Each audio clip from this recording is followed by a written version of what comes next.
Thank you very much, Congressman Owens. Dr. Goldfarb, in our ongoing investigation of higher ed institutions and the increase of anti-Semitism that is on display at Harvard, Penn, MIT, the three schools we had here, but beyond that, throughout colleges and universities, one theme that is very concerning to me is the offices of DEI on these college campuses are inherently anti-Semitic. And I'll give you an example from my alma mater, Harvard.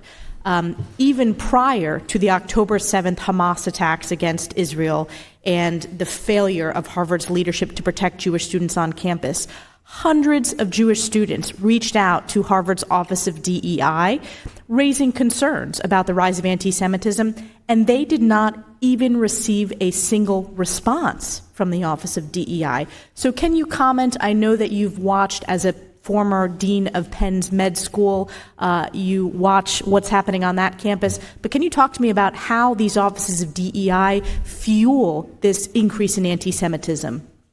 Yeah, we've written about it, and Dr. Green here has written about this quite extensively as well.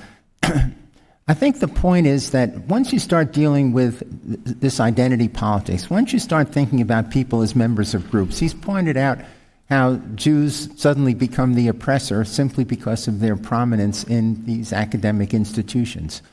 Once identity politics takes over, then one of the natural consequences of it is divisiveness and antagonism between groups, because now we're putting people into these groups. Yascha Mounk has recently written about this in his book, The Identity Trap, and points out, as a man of the left, what a great concern this is for American life. And I think what we're seeing in the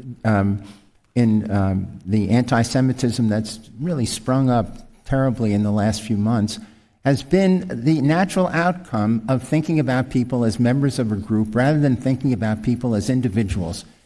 And I think in medical school, in colleges and undergraduates, that's what we're seeing. I think these students have decided that are parading and demonstrating this anti-Semitic sentiment.